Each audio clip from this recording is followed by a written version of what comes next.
ഹമാസിൽ യുദ്ധം നടക്കുമ്പോൾ പിണറായി വിജയൻ്റെ നാവ് 1000 വട്ടം വരും. നരേന്ദ്രമോദിക്കെതിരെ പറയുവാനും 10,000 നാവുകളായിട്ട് വരും. അത് സെലക്റ്റീവാണ്, എല്ലാറ്റിനും വരില്ല, ചില വിഷയങ്ങളിൽ കയറി വരും. പാകിസ്ഥാനിൽ ഭീകരാക്രമണം, പാകിസ്ഥാനിൻ്റെ സഹായത്തോടുകൂടി ഇന്ത്യയിൽ ഭീകരാക്രമണം നടന്നപ്പോൾ ഒരു നിവർത്തിയുമില്ലാതെ അവസാനം നാവ് തുറന്നു.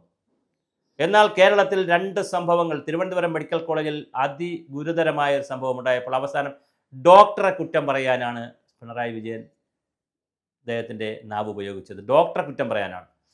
ഇന്നിപ്പോൾ പക്ഷേ കോട്ടയത്ത് സംഭവം ഉണ്ടാകുമ്പോൾ അദ്ദേഹം മൗനിയാണ്. എന്തിനാണ് ഈ മൗനം? അദ്ദേഹത്തിൻ്റെ മൗനം വാചാലമാണോ? അദ്ദേഹം കോട്ടയത്ത് ഉണ്ടായിരുന്നിട്ടും എല്ലാ പരിപാടികളും പൂർത്തീകരിച്ച് അദ്ദേഹം കോട്ടയം മെഡിക്കൽ കോളേജിൽ എത്തി. പക്ഷേ അവിടുത്തെ രോഗികളെ കാണാനോ വാർഡിലൊന്ന് പോകാനോ അല്ലെങ്കിൽ അദ്ദേഹം ഈ സംഭവം നടന്ന സ്ഥലത്തൊന്ന് പോകാനോ കൂട്ടാക്കിയില്ല. അവിടെ ചെന്നു സൂപ്രണ്ടിനോട് സംസാരിച്ചു, തിരിച്ചുപോയി. എന്നിട്ടൊന്നും പറഞ്ഞുമില്ല. ഇതെന്തിനാണ്? അദ്ദേഹം പണ്ഡിതനായിരിക്കാം, ഇരട്ടച്ചങ്കനായിരിക്കാം, കാരണഭൂതനായിരിക്കാം, കപ്പിത്താനായിരിക്കാം, ക്യാപ്റ്റനായിരിക്കാം. പക്ഷെ വാ തുറക്കാത്ത മഹാപണ്ഡിതനെ ഈ നാടിന് വേണോ? അല്പം പാണ്ഡിത്യം കുറഞ്ഞു പോയാലും അല്പം കഴിവ് കുറഞ്ഞു പോയാലും ജനങ്ങളോടൊപ്പം നിൽക്കുന്ന, ജനങ്ങളിൽ നിന്ന് പഠിക്കുന്ന, ജനങ്ങൾക്ക് വേണ്ടി സംസാരിക്കുന്ന ജനകീയതയെ കൂടിയല്ലേ ഈ രാജ്യത്ത് ഭരണാധികാരികൾ കാണിക്കേണ്ട ഒരു സമവാക്യം? അതുകൊണ്ട് തന്നെ പിണറായി വിജയൻ അങ്ങ് എന്തുകൊണ്ടാണ് മൗനമാകുന്നത്? അങ്ങനെ 2 ദിവസം കഴിഞ്ഞ് ഗവേഷണമെല്ലാം നടത്തി മാർസിയൻ സിദ്ധാന്തമൊക്കെ പഠിച്ചിട്ട് ഇതിനെന്തെങ്കിലും കുറ്റം ആരില്ലെങ്കിലും കണ്ടെത്താൻ താങ്കൾ ശ്രമിക്കുമോ? ഇല്ലാത്ത കാര്യങ്ങൾ പറഞ്ഞ് കുറ്റങ്ങൾ കണ്ടെത്താൻ താങ്കൾ ശ്രമിക്കുമ്പോൾ ഞാൻ സൂചിപ്പിച്ചതുപോലെ ഹമാസിലോ ലോകത്തെവിടെയെങ്കിലും നടക്കുന്ന കാര്യങ്ങൾ വെച്ചിട്ട് താങ്കൾ വല്ലാതെ വാചാലനായി പറയുമ്പോൾ ഇവിടെ താങ്കളുടെ കൺമുന്നിൽ താങ്കൾ ഉണ്ടായിരുന്ന ജില്ലയിൽ ഉണ്ടായിരുന്ന ദിവസം രാവിലെ സംഭവിച്ച വീഴ്ചയിൽ 2.5 മണിക്കൂർ നേരത്തെ തെരച്ചിൽ നടത്തുന്നതിന് 2.5 മണിക്കൂർ താമസിച്ചതിൻ്റെ പേരിൽ ഒരു സ്ത്രീ, ഒരു വനിത, ഒരു വീട്ടമ്മ അന്തരിച്ചു പോയി, നമ്മോടൊപ്പം ഇല്ല. അവർ ജോലി ചെയ്തുകൊണ്ട് വേണം മക്കൾക്ക് പഠിക്കാൻ. ഒരാളിന് ചെറിയ വരുമാനം കിട്ടി, പക്ഷേ എങ്കിലും അവൻ്റെ ആദ്യത്തെ വരുമാനം കൊടുക്കാൻ അമ്മയില്ലാതെ വന്ന കുഞ്ഞിനെക്കുറിച്ച് നിങ്ങൾക്ക് എന്തെങ്കിലും വേദനയുണ്ടോ? നിങ്ങൾ മകളെക്കുറിച്ചും മകനെക്കുറിച്ചും ഒക്കെ വല്ലാതെ വേവലാതിപ്പെടുമല്ലോ. മകൾക്കെതിരെ ഒരു കേസ് വന്നപ്പോൾ താങ്കളെ കൂടി മുഖ്യമന്ത്രി എന്നുള്ള നിലയിൽ അതിൽ ബന്ധിപ്പിച്ചു എന്നൊക്കെ പറഞ്ഞിട്ട് താങ്കൾ വല്ലാതെ വാചാലമായല്ലോ. അവിടെ നമ്മുടെ തലയോലപ്പറമ്പിലെ ബിന്ദുവിൻ്റെ മരണത്തിൽ നവമിക്കും നവനീതിനുമുണ്ടായ ദുഃഖം അങ്ങേക്ക് കാണാൻ കഴിയുന്നുണ്ടോ? അങ്ങ് എന്താണ് മൗനമായിരിക്കുന്നത്? ദയവായി താങ്കളൊന്ന് മനസ്സ് തുറക്കൂ, താങ്കളൊന്ന് വാ തുറക്കൂ, താങ്കൾ ആരെയെങ്കിലും ഒന്ന് ശാസിക്കൂ. താങ്കൾ ആ പിണറായി വിജയനായ താങ്കൾ നമ്മുടെ വീണ ജോർജിനെ വിളിച്ചൊന്ന് ശാസിക്കൂ, അല്ലെങ്കിൽ എന്തെങ്കിലും ഒന്ന് പറയൂ, അല്ലെങ്കിൽ അവരെ മാറ്റൂ, എന്തെങ്കിലും ഒരു നടപടിയെടുക്കൂ.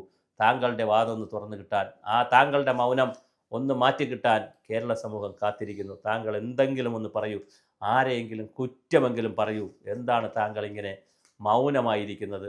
എന്താണ് കേരള സമൂഹത്തിന് സംഭവിച്ചത്?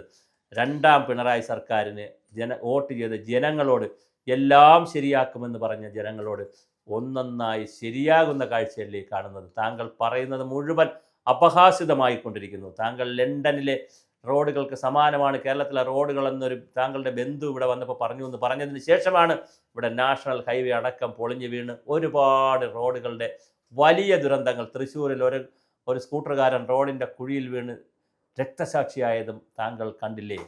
അതുപോലെ തന്നെ താങ്കൾ കൊതിയാവുന്നു എന്ന് പറഞ്ഞു. കേരളത്തിലെ സമ്പന്ന വിഭാഗത്തിന് മെഡിക്കൽ കോളേജിൽ പോയി ചികിത്സിക്കാൻ കൊതിയാവുന്നു എന്ന് പറഞ്ഞു. അതേസമയം താങ്കൾ അമേരിക്കയിൽ പോയി, അത് വേറെ കഥ. പക്ഷേ എന്നിട്ടും താങ്കൾ കൊതിയാവുന്നു എന്ന് പറഞ്ഞ സമ്പന്ന വർഗം ഇപ്പോൾ എവിടെ? ആർക്കാണ് ഇവിടെ കൊതിയായിരുന്നത്? ദരിദ്ര പരകോടികൾക്ക് വേറൊരു ആശ്രയമില്ലാത്തത് കൊണ്ട്, അവരുടെ കയ്യിൽ ഉടുതുണിക്ക് മറുതുണിയില്ലാത്തത് കൊണ്ട്, ഒരു റേഷൻ വാങ്ങുന്നതിന് പുറമെ 1 രൂപ അവരുടെ കയ്യിലെടുക്കാനുണ്ടെങ്കിൽ അവർ സ്വകാര്യ ആശുപത്രിയിലേക്ക് പൊക്കോളൂ എന്നുള്ള സന്ദേശമല്ലേ നിങ്ങൾ കൊടുക്കുന്നത്?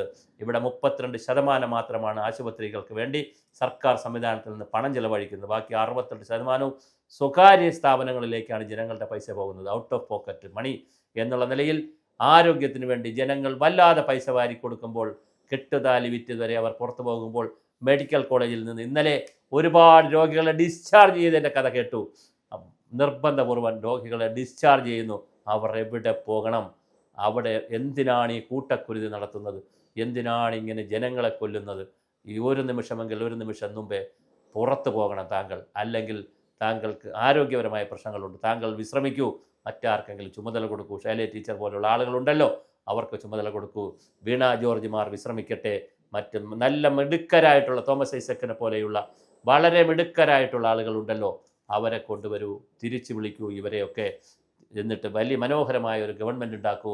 അത് നിങ്ങളുടെ തുടർ ഭരണത്തിന് വേണ്ടി മാത്രമാണോ എന്ന് ചോദിച്ചാൽ അല്ല. എനിക്ക് പറയുവാനുള്ളത്, ഈ നാട്ടിലെ ജനങ്ങൾ, സാധാരണക്കാർക്ക് ഒരു കയ്യബദ്ധം പറ്റി എന്നവർക്ക് തോന്നാതിരിക്കാൻ താങ്കളൊന്ന് വാ തുറക്കൂ മിസ്റ്റർ.